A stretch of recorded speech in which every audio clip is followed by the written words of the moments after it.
Hi friends, welcome to Ramya's kitchen.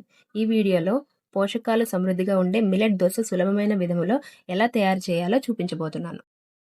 ముందుగా ఒక glass మినపప్పు, అదే గ్లాస్తో పావు గ్లాస్ సజ్జలు, పావు గ్లాసు రాగులు,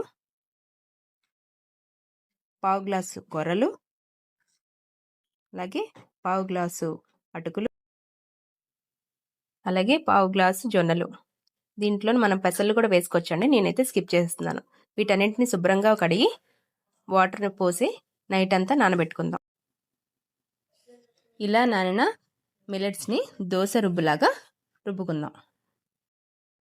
ఈ దోశ పిండిలోకి తగినంత సాల్ట్ని కలుపుకుంటున్నాను. ముందుగా స్టవ్ ఆన్ చేసుకొని దోశ ప్యాన్ పెట్టుకొని ఆనియన్ ఒకసారి స్ప్రెడ్ చేసుకుందాం. ఇలా చేయడం వల్ల దోశ అనేది పర్ఫెక్ట్గా వస్తుంది.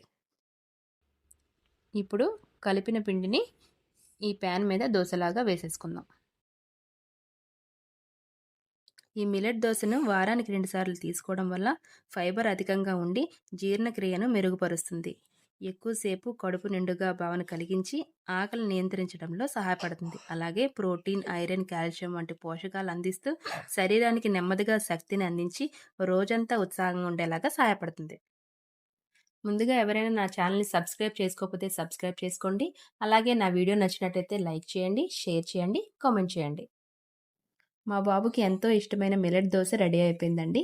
మీరు కూడా ఇంట్లో ట్రై చేసి ఎలా ఉందో కామెంట్ చేయండి. Thank you for watching.